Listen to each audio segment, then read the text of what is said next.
E aí, pessoal? Vamos voltar? Tá todo mundo aí? Beleza? Boa noite novamente. Para quem estava na outra aula e para quem chegou agora. Beleza? Tá todo mundo me ouvindo direitinho aí? Sim? Alguém me dá um feedback aqui.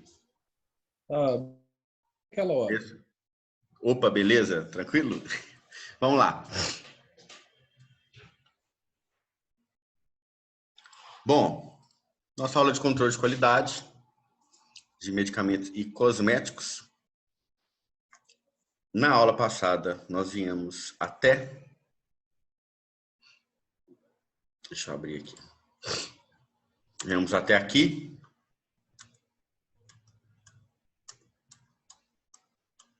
Falamos isso tudo. Ensaios de dissolução.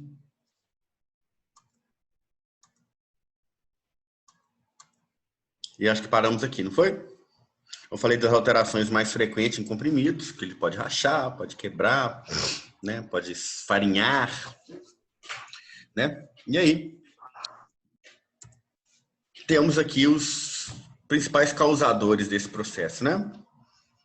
Apesar dos comprimidos serem formas farmacêuticas bastante estáveis, eles podem sofrer alterações, principalmente por fatores como ar, umidade, escolha de recipientes incorretas, recipientes de qualidade inadequada e materiais de acondicionamento, né? A maneira que ele é estocado. Oxidação, um dos principais fatores aí de perda de estabilidade de medicamento, né? Geralmente acompanhado, pela alteração da cor dos comprimidos, até porque a oxidação gera alteração de coloração, né? Devido a reações de recipientes incompatíveis. A solução desse problema, muitas vezes, se faz por adição de catalisadores negativos, que são chamados de antioxidantes. É comum a presença de antioxidantes em formulações farmacêuticas, cosméticas, alimentícias, né? Para evitar a oxidação. Certos recipientes podem provocar a destruição de princípios ativos. Então, a oxidação, a presença de certos recipientes tem que ser analisada devido a incompatibilidades. Eu falei isso lá em tecnologia farmacêutica na nossa aula de segunda-feira. Que para que sejam definidos recipientes, eu preciso ter um conhecimento de incompatibilidades. Então, um recipiente simples, é um amido farmacêutico só, é uma lactose, né? É só um talco farmacêutico, mas olha só, a lactose, por exemplo, destrói neomicinas e polimixinas. Então, eu tenho a destruição dos antibióticos, dos antimicrobianos, neomicina e polimixina, pela presença de um recipiente muito comum que é a lactose, né? Então, a importância da análise de incompatibilidades pelo farmacêutico, da tecnologia e do controle de qualidade. Perda de constituintes voláteis, né, como óleos voláteis, outras substâncias que podem se perder, mesmo estando presente em comprimidos, sendo sólidos, né? A gente recorre à utilização de absorventes. E a secagem deve se proceder a baixa temperatura.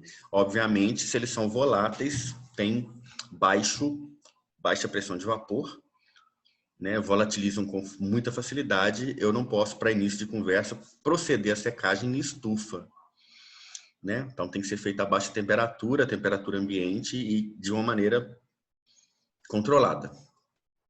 Acondicionamento em frascos que não são apropriados, embalagens, né, impermeáveis.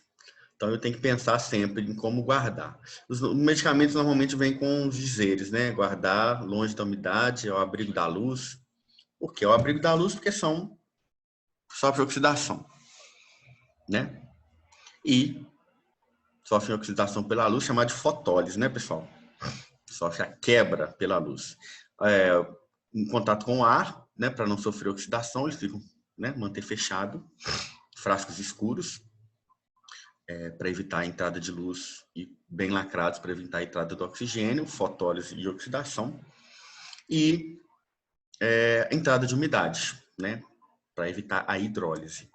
Então, nós temos aqui oxidação, hidrólise, fotólise, perda de constituintes voláteis. Beleza? Acabamos o restinho da aula passada. Alguma dúvida nessa primeira parte? Se vocês não se lembram, é sobre controle de qualidade físico-químico. Nossa disciplina de controle de qualidade são 8 unidades, porque a gente tem, ou pelo menos tínhamos, aula prática. Começamos a fazer análises, né? Vocês já têm 2 unidades liberadas e na segunda-feira vocês terão uma terceira unidade liberada, dia 22/3, tá? Então, acho que é sobre unidades, né? Operações unitárias, a próxima unidade. E falando de técnicas e de legislação também, é uma parte que a gente vai discutir. A legislação preconiza a realização de ensaios de qualidade físico-químicos e microbiológicos. Vou disponibilizar o outro slide aqui, ó.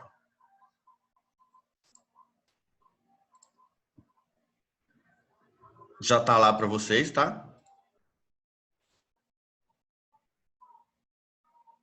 Imagino que vocês já tenham visto lá esse slide. Pelo menos já está disponível. Não sei se vocês tiveram tempo assim, de dar uma estudada nele antes da aula. Mas nós falamos de controle de qualidade físico-químico. Agora nós vamos falar de controle de qualidade microbiológico.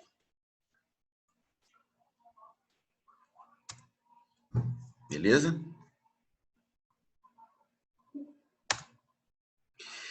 O controle de qualidade microbiológico, ele difere para 2 classes de medicamentos aí.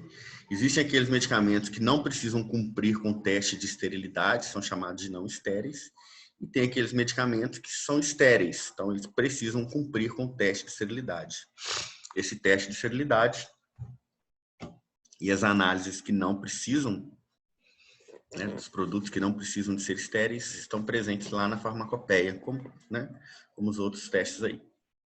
Na elaboração de medicamentos, é indispensável o controle completo da produção para garantir ao consumidor a alta qualidade nos produtos finais, aí, cosméticos, alimentos, medicamentos.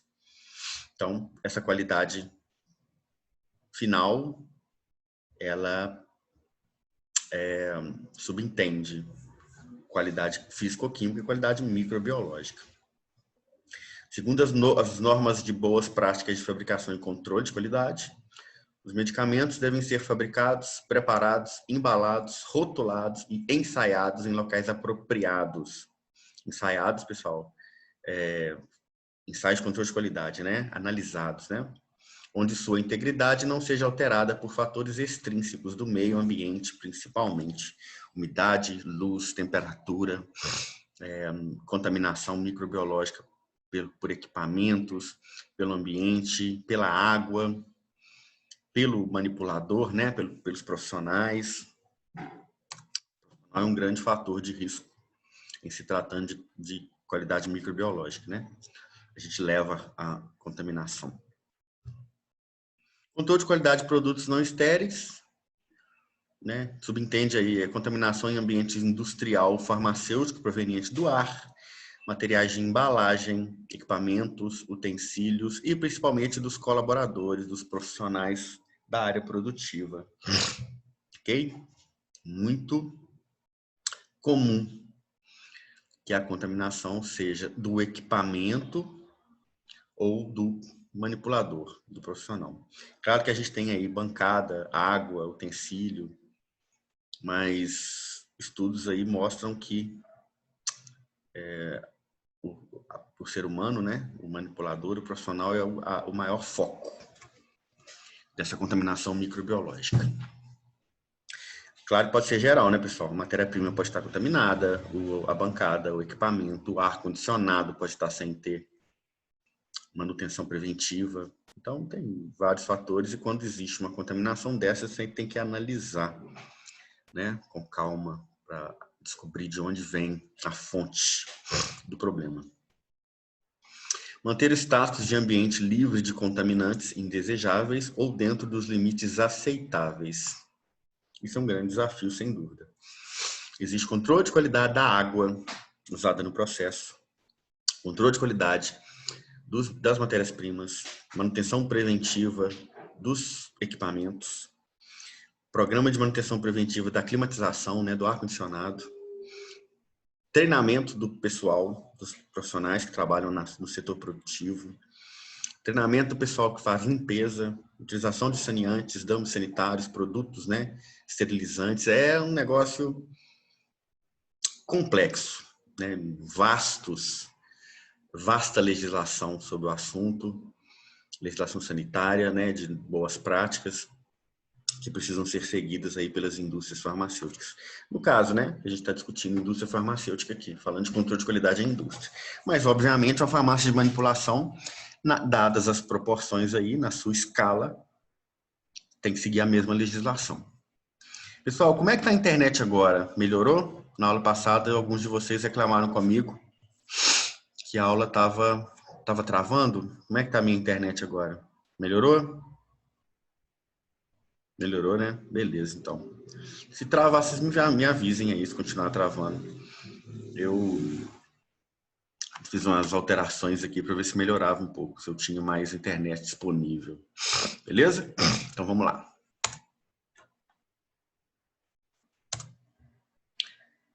Entre os principais fatores de contaminação dos medicamentos, pode-se ler cosméticos também aqui, né? Estão. Pessoal, os indivíduos carregam consigo grande variedade de micro-organismos, da microbiota natural do corpo, de doenças que eles podem estar carregando, né? Gripe, alguma infecção, né? Banheiro, né? Procedimento de lavagem de mão, né? Parasitas também. Estou falando de micro-organismo aqui, mas a gente pode estar falando de parasitas também, né? Em alimentação é mais comum, né? Em restaurante, por exemplo, giardia, ascaris, provenientes dos alimentos que podem vir do próprio ambiente, da irrigação, né? Com água de rio, de córrego, que está contaminado, ou também a gente pode pensar no manipulador que vai no banheiro, né? Não lava a mão, acontece, né? Esses mantêm contato direto com as matérias-primas, produtos intermediários e acabados e podem acabar sendo a principal fonte, o grande fator de contaminação microbiológica desses produtos. Beleza? O ambiente, instalações com umidade elevada, né? Mofo. Umidade elevada propicia muito o crescimento de fungos e bactérias gram negativas.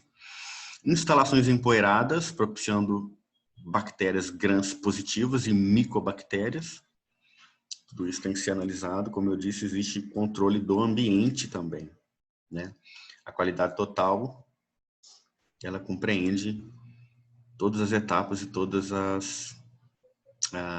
os itens, produtos, insumos utilizados na produção do medicamento ali. Maneiras de se prevenir ou reduzir a população microbiana existente em áreas produtivas. Treinamento de pessoal, uso correto de uniformes e EPIs, né? Máscara, touca, luva, né? Óculos. Higiene e asepsia das mãos, fundamental, a gente fala em lavagem de mão o tempo todo. Agora mais do que nunca, né? Água, sabão, álcool gel, né? Mais do que nunca, né? Mas isso já era uma praxe dentro de instituições de saúde, né, indústrias farmacêuticas, já era comum, né? Luvas. No ambiente, utilização de material de construção específico, a legislação de ambiente, a RDC 50 de 2002, ela preconiza lá no seu memorial descritivo das obras, né? Por exemplo, o hospital, indústria farmacêutica, não pode ter madeira. Eu não posso ter bancadas de madeira, porque a madeira absorve umidade, propicia o crescimento da matéria orgânica, propicia o crescimento de fungos, de bactéria. Então, tem que ser aço, inox, bancadas de aço inox, de fácil higienização com álcool, com alguns, né, produtos ali de saneante. Então, tem que seguir, né, a RDC 50, principalmente no que diz respeito aí aos materiais que serão utilizados, beleza? Os equipamentos passam por processo de validação, de limpeza, de asepsia, esterilização, dependendo do que seja aí, né? Tem que ser esterilizado em autoclave. Limpeza das áreas, né? Tem os produtos que são utilizados, que podem ser utilizados, que são ideais para certos tipos de piso, de bancada. Descontaminação e esterilização também, às vezes, né? A água tem que ser esterilizada, ou nós vamos ver que existem vários tipos de água, né? Desde a água para consumo humano, a água para injeção, com a água utilizada para soluções líquidas, né? Que são orais, né? Então não há necessidade de esterilização, mas tem um nível, né? Um padrão de qualidade a ser seguido. E renovação do ar, né? O ar viciado no ambiente, ele acaba sendo o gerador, né? De contaminação microbiana. Limite de aceitação. Esses limites de aceitação para estéreo, por exemplo, não existe um limite de aceitação, né? Estéreo é estéreo, né? Agora, para soluções orais, soluções tópicas, são os medicamentos que não precisam de cumprir com teste de esterilidade. Não são estéreis, né?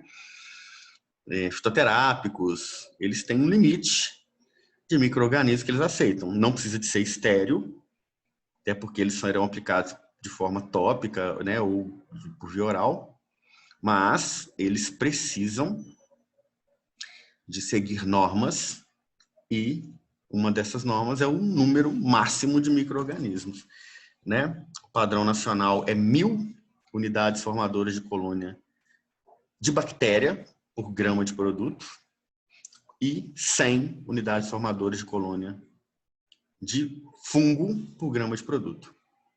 Como é que tá a internet aí? Acabei de receber a mensagem aqui. Internet instável. Continua melhor? Continua bem ou ficou ruim agora? Travou?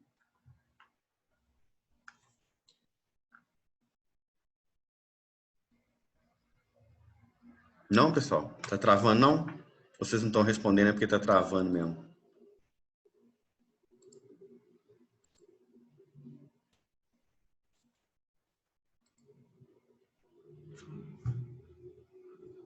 Estão me ouvindo? Sim. Ah, tá travando, Cíntia? Para mim, não. Não. Acabei de depois, pela primeira vez nessa aula apareceu a mensagem aqui, internet instável. Eu falei, ih, pronto, vai começar de novo. Alguém me falou mais alguma coisa. Torcer para continuar no limite de aceitação, né, de internet aí. Então, como eu disse, 1.000 unidades formadoras de colônia de bactéria e 100 de fungo por grama de produto ou por ml de produto. Se a gente for pensar em fitoterápico, isso aumenta 5 vezes, tá? Por quê? Porque fitoterápico é planta, vem do solo, é colhido, estava em contato com a natureza, a água, vento, inseto, então não tem como você pedir também muita coisa, né? Lembre-se que são produtos de origem vegetal, alguns são raízes, vêm do solo, então não tem como você ter um limite de tolerância também tão rigoroso, né? Senão você não passa nada, né? Então, como eu disse, bactérias 1.000, fungos 100 por grama ou por ml e fitoterápico 5 vezes mais, 5.500. Beleza? Esses limites estão presentes em monografias farmacopéicas. No Brasil, a farmacopeia brasileira, onde está presente esses limites. Tem o limite da Organização Mundial de Saúde também, que a gente vai ver. Muito usado quando você tem um país e outro, 2 países com farmacopeias diferentes, com limites diferentes. Eles acabam seguindo o padrão da Organização Mundial de Saúde, como um padrão geral. Beleza? Vamos mais um pouco aqui. Água de processo. Normalmente, a água utilizada é um grande fator de risco para a contaminação microbiana. A água geralmente é utilizada como matéria-prima Portanto, pode vir a ser uma fonte potencial de contaminação microbiológica para o produto. Fungo, bactéria, parasitas, né, protozoários. Monografias farmacopeias preconizam um limite máximo de 100 unidades formadoras de colônia, UFCs, né, por ml, para micro-organismos totais aeróbicos e ausência de patógenos, como pseudomonas, coliformes, em 100 ml de amostra. Bom, isso é uma questão interessante. Eu estou falando com vocês aqui que existe um limite de aceitação de fungo e bactéria, 100 fungos e 1000 bactérias. Mas, dentre esses 100 e esses 1000, eu não posso ter bactéria patogênica, né? Isso vocês entendem, né? O limite de aceitação de bactéria é 1000. O meu produto tem só 10. Está aprovado. Só que dessas 10 é coliforme fecal, é bactéria da tuberculose, né? Então, desde que, né, esse limite de aceitação ele é válido desde que eu não tenha bactéria patogênica. Se tiver bactéria patogênica, que seja uma, o produto é reprovado. Né, pessoal? Vocês entendem, né? Presença de um limite de tolerância, né? Aceita-se, permite-se um limite de tolerância para fungos e bactérias, mas de maneira nenhuma eu posso ter patogênico. Metodologia analítica.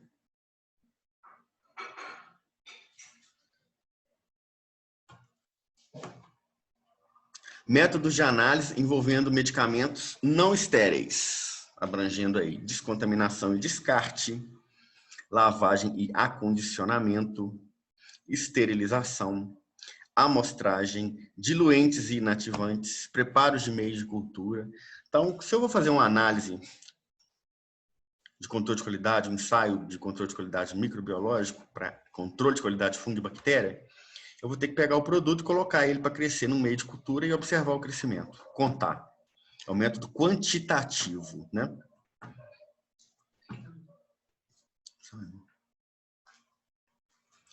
Descontaminação e descarte dos materiais que vão ser utilizados, né? A descontaminação, se você pensar bem, tudo que a gente vai usar tem que ser estéril. Então, acompanhem comigo aqui, ó. Eu tenho a minha amostra, né? Às vezes não está na melhor ordem, mas vou explicar o que eu quero dizer. A amostra do produto que eu vou testar. É um xarope, beleza. Eu não posso contaminar essa amostra. Eu tenho que saber o que tem de fungo, de bactéria dentro dele ali, do produto fechado, lacrado. Se eu abrir, colocar lá dentro uma pipeta que está contaminada, então todo o material tem que estar estéril. A minha amostra não pode ser adulterada, não pode ser contaminada. Todo o meu material tem que ser estéril, meios de cultura, placa de Petri, pipeta, proveta, tudo estéril. Então, trabalho fazer isso, vocês imaginam. Vão imaginar porque nós vamos fazer isso em aula prática, se Deus quiser. Depois disso, pessoal, eu tenho que descontaminar e descartar todo o material que é utilizado, porque eu posso, né, quando eu faço o crescimento microbiológico, eu multiplico bactérias e fungos. Então, o descarte ele é indicado, né, tem que observar a legislação também para fazer o descarte correto. Não posso sair jogando por aí. Lavagem e acondicionamento dos itens. Às vezes eu tenho que usar diluentes inativantes. Por exemplo, um diluente que a gente usa para essa análise é tampão fosfato. Então, a gente vai usar o tampão fosfato estéreo também, senão eu vou contaminar ele à medida, né, para eu diluir a amostra e depois, na verdade, cresce uma bactéria lá, você acha que a bactéria está no medicamento e não está, está no seu tampão, né? Você que contaminou. Inativantes, é interessante você inativar algumas substâncias que vão estar presentes nos medicamentos ali, nos produtos que você está analisando, por serem antimicrobianos. Então, se você quer ver como o produto vai comportar após o prazo de validade, que teoricamente você vai ter uma redução dos inativantes, você inativa, né, um antioxidante aqui no fisicoquímico, né, no microbiológico, é o que a gente chama aí de conservante, né? Eu inativo um conservante e vejo como que o produto vai se comportar. Então, às vezes eu tenho... Por quê? Outra pergunta. Às vezes eu tenho uma forma de resistência ali dentro. Ah, é um produto estéril. Legal. Ele não tem um micro-organismo ali dentro. Você não consegue analisar e encontrar ele ali porque ele entrou em contato com o conservante, mas ele não morreu, ele encapsulou. Virou um esporo, uma forma de resistência. Na hora que o paciente tomar esse medicamento, foi injetado nele, o diluente e o inativante ali, o conservante principalmente, ele vai sumir. Vai cair o medicamento na corrente sanguínea da pessoa, essa bactéria que está em forma de esporo cai junto, se for uma patogênica, gera doença na pessoa. Entenderam o que eu quis dizer? Ou não? Entenderam? Ou quer que repita isso? Essa questão dos inativantes. Repete, fazendo um favor, irmão. Olha o raciocínio, porque às vezes pode questionar assim. Para que eu vou, se eu tenho no produto é um medicamento de uso oral, um xarope. Se no xarope tem conservante, para que eu vou fazer uma análise do medicamento para ver se ele tem fungo e bactéria e vou inativar o conservante? O conservante está ali, é para estar. Verdade. Enquanto o conservante está ali, ele impede que as bactérias e fungos se multipliquem. Mas às vezes eu não matei ela, o conservante pôs ela em forma de resistência, virou um esporo. Na hora que a pessoa toma o medicamento, o conservante cai junto ali, ele é diluído no estômago. E a bactéria que estava ali na presença do conservante em forma de esporo, o conservante não vai estar presente depois que a pessoa toma o medicamento, ela cai na corrente sanguínea da pessoa, cai no intestino da pessoa, o que quer que seja, e multiplica. Se for uma bactéria patogênica, está com a doença. E essa doença foi proveniente de quê? Do uso do medicamento contaminado com esporo. Entenderam agora? Eu só consigo saber se vai acontecer esse crescimento ou não se eu inativar o conservante, né? E os preparos dos meios de cultura. Os meios de cultura têm que ser estéreis, todos eles, mas férteis. Parece engraçado, né? Como é que uma coisa pode ser estéril e fértil ao mesmo tempo? Fértil porque ele tem que ter a capacidade de promover o crescimento. Ele tem que ser um meio fértil. Tem que ter nutrientes, água, que faz a bactéria e o fungo crescerem. Isso é fertilidade. Agora, ele tem que estar estéril no momento do uso, porque senão não vai crescer bactéria e fungo da amostra, mas dele. Ele já está contaminado. Entenderam? Isso é muito questionado. Isso é uma das perguntas que eu mais recebo nessa disciplina. Tem que estar lá no slide, né? Você vai ver mais para frente o slide aí, que o meio de cultura tem que ser estéril e fértil. A pessoa pensa, como é que pode ser estéril e fértil ao mesmo tempo? A estéreo até o momento do uso, né? Espera até o momento do uso. utilizo. Depois que você colocou a bactéria nele ali para crescer, ele não é estéril mais, mas ele é fértil todo momento, né? Ele tem que promover crescimento, permitir crescimento, né? Descontaminação e descarte dos resíduos, normalmente isso é feito em autoclave, a gente descontamina tudo, põe tudo que a gente usa depois no autoclave, porque é um exemplo, se tem uma bactéria patogênica ali na sua análise, tem um esporo de uma bactéria patogênica lá no medicamento que você está analisando. Era uma, quando você coloca no meio de cultura, ela multiplica. Então, você pode ajudar a propagar uma bactéria, uma doença, porque você multiplicou ela em laboratório e não descartou da maneira correta. Você tem que matar tudo antes. Onde? No autoclave. 121 graus Celsius, 30 minutos, morre tudo, aí você descarta. Antes disso, você não vai fazer o descarte, né?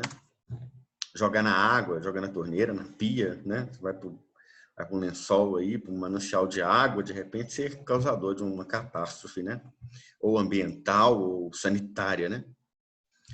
Lavagem é uma etapa mais simples, mais grosseira, feita aí com sabão, água corrente. Dependendo do material que fica agarrado ali na lâmina, nas placas, você precisa de uma solução ácida para ajudar a retirar, mas é a lavagem de material para tirar impureza e sujeira mais grosseira, né? Depois tudo volta, tudo vai para a esterilização. Acondicionamento, tudo depois de seco é acondicionado. Se a gente está falando de esterilização, pessoal, é tudo guardado em papel craft, papel grau cirúrgico, né? Enrolado tudo no papel craft, que é aquele papel marrom. E aí ela é esterilizado dentro do papel, depois que você faz a lavagem grosseira, tira toda a sujeira ali, você passa uma água, né, e coloca para condicionar, coloca para esterilizar no papel craft, tudo enrolado. E aí vem uma fita, que é uma fita indicadora, ela muda de cor depois que o material está autoclavado, e ali você tem a legislação do tempo. Quanto tempo esse material é considerado estéril? Aí depende muito do tipo de situação. É para análise laboratorial, é para procedimento cirúrgico, é tecido, o que é? Quanto tempo? Emília, eu não sei por quê, mas parece que esse papel craft foi suspenso já para Foi esterilização. Acho que para libera esterilização alguma coisa. hospitalar. Quando você vai usar, por exemplo, em hospital, você tem que usar hoje o SMS, que é um tecido não tecido É o azul, grau cirúrgico ou também, né? grau Tem já. cirúrgico. Mas em laboratório não tem problema você usar o craft, não, porque você vai esterilizar placa de Petri, é para análise. O Ah, tá. craft, ele não é indicado quando é material para procedimento do ser humano, né? Para pinças, bisturis, cirúrgico, vamos dizer assim. Mas para análise laboratorial não tem problema, não. Entendeu? Entendi. Não vai ser usado, né, para nenhum procedimento. Esterilização, utilizada aí o calor seco em estufa, muito incomum. Hoje em dia a gente não usa estufa mais para esterilizar. Você gasta mais energia, mais tempo. Olha só, a estufa, ela tem que chegar a 170 graus e ficar ligada durante 2 horas para esterilizar. Já o calor úmido, que é o autoclave, é 121 graus Celsius por 30 minutos. Então, a temperatura mais baixa, o tempo é menor. Então, assim, a autoclave, que é calor úmido, ela é mais eficiente tanto em esterilização quanto em consumo energético. Agora, tem materiais que não podem ser esterilizados em autoclave. O autoclave é vapor. Então, tem materiais que não podem ter contato com a água. Do mesmo modo que tem alguns materiais que não podem ser esterilizados em estufa, né? Devido ao calor seco ali. Então, isso aí também é um caso a ser pensado. Hoje a gente tem outros métodos, né? Tem óxido de etileno. Por exemplo, você não pode colocar nem na estufa e nem no autoclave material de plástico, tipo uma seringa. Você coloca uma seringa lá no autoclave ou na estufa, ela derrete. 170, 121 graus. Né? Pelo menos deformar, ela deforma. Então, ela é feita a esterilização gasosa, né? Em material fio cirúrgico, seringa, agulha, catéteres, esterilizado, luvas cirúrgicas estéreis são esterilizadas em óxido de etileno, que é um gás, uma câmara com esse gás.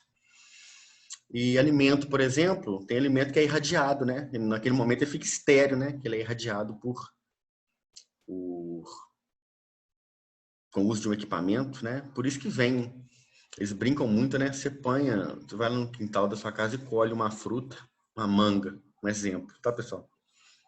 E põe ela na sua casa, rapidinho ela estraga. Aí vem uma lá de outro país e dura aquele tempo todo. Por quê? Porque ela foi irradiada. Os micro-organismos dela foram inativados. Ele para de reproduzir. Claro que vai começar, a partir daquele momento, a criar. Ou então vem uma pessoa e pega, põe na bancada, põe numa caixa, ela começa a adquirir micro-organismos de novo. Mas aí ela vai começar. Então ela sai estéril do processo de irradiação. E a outra não, a outra já está ali, já tem bactéria reproduzindo mesmo, e aí, né, tende a estragar mais rápido. Okay? Alimentos são irradiados. Alguns materiais de saúde também, mas é mais comum o óxido de etileno, porque a radiação é o equipamento mais caro, né, pessoal? A radiação é mais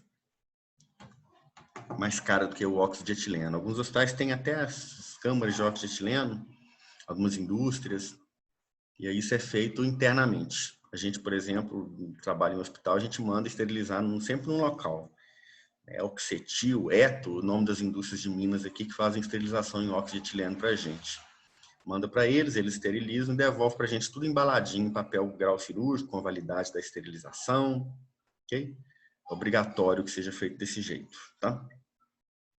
Segue uma metodologia analítica, todo processo de análise de controle de qualidade segue protocolo. Né? O número de amostras para análise microbiológica deve seguir um programa estabelecido para cada empresa, mas aí isso é de acordo com a lei, que a legislação sanitária preconiza. Quantidade de produto por amostragem não deve ser inferior a 50 gramas ou 50 ml, para eu ter uma representatividade, né? Os recipientes de coleta estéreis, é óbvio, né? Não pode estar contaminado, e identificados devidamente. Produtos a granel devem ser homogeneizados antes da coleta, sempre que possível, né? Como matéria-prima, né? Em pó, triturada, em plantas. Em linhas de invase, deve-se realizar no início, no meio e no fim do processo produtivo, tá? Na linha de invasar ali no final. Essa aula nossa vai até 8h40, isso mesmo, né? Nós temos mais uns minutinhos, então. Vamos continuar. No caso de amostras líquidas, sempre desprezar as primeiras porções antes de coletar a amostra. Coleta de amostras de água, as torneiras, tubulações devem ser limpas e desinfetadas com álcool ou flambadas, né, com fogo, se possível. Por quê? Às vezes a contaminação está na torneira, no bico da torneira.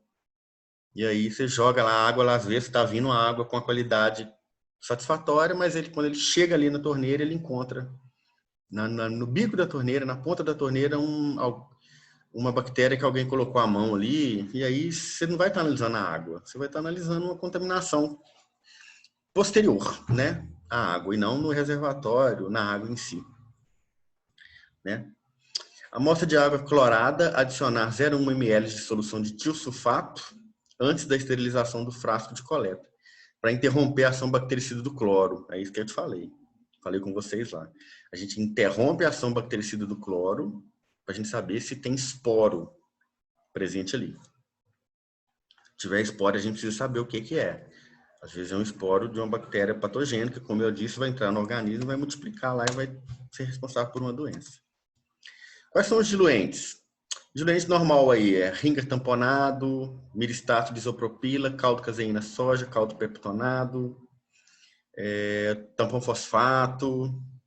Então, eles têm essa função aí de diluir, mas como a gente vai usar eles junto com o meio de cultura, né, eles acabam sendo responsáveis pela nutrição, né? Então, nós temos aí, a farmacopeia chama de meio 1 e meio 2. O meio 1 para crescimento de bactéria, que é o agar caseína de soja.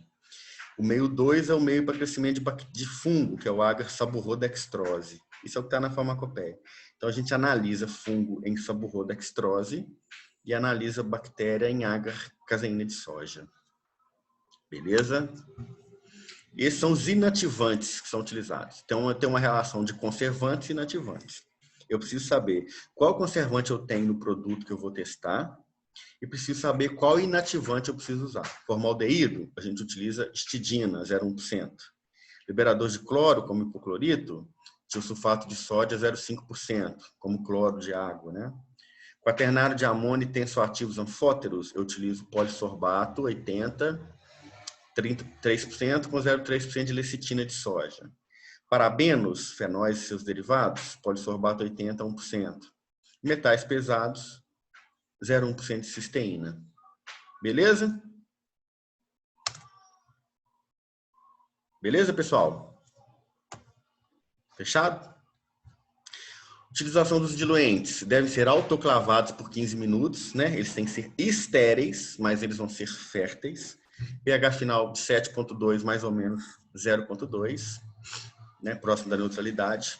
Com exceção do miristato de isopropila, que é esterilizado por filtração em membrana. A gente vai ver a diferença aí dos métodos. Tem método de crescimento em placa, tem método de filtração em membrana. É a metodologia que a gente vai ver a partir do próximo slide. Na escolha de diluente, deve-se considerar a solubilidade da amostra. Claro, a gente está falando de diluente. Polaridade é importante, né? Polar com polar, apolar com apolar. Em amostras hidrossolúveis ou facilmente dispersíveis, usa-se aí os diluentes que a gente chama de caldo. Não vou entrar nos meios de cultura mais utilizados, porque a gente vai falar das técnicas, tá? E alguns você já conhece, coloração de Gram, contagem de micro-organismos viáveis totais. Então, eu não vou entrar não, porque eu quero essa aula só para falar disso, tá? Que é a nossa próxima aula aí. Beleza? 3 minutinhos. Alguém quer fazer alguma pergunta? Ou encerramos aí a nossa aula por hoje? E voltamos na segunda-feira com tecnologia farmacêutica. Nada de perguntas? Não, pessoal?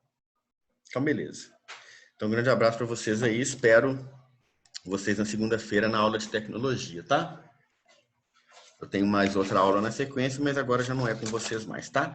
Pessoal, valeu aí. Bom final de semana. Valeu. Tchau, tchau. Tchau, tchau.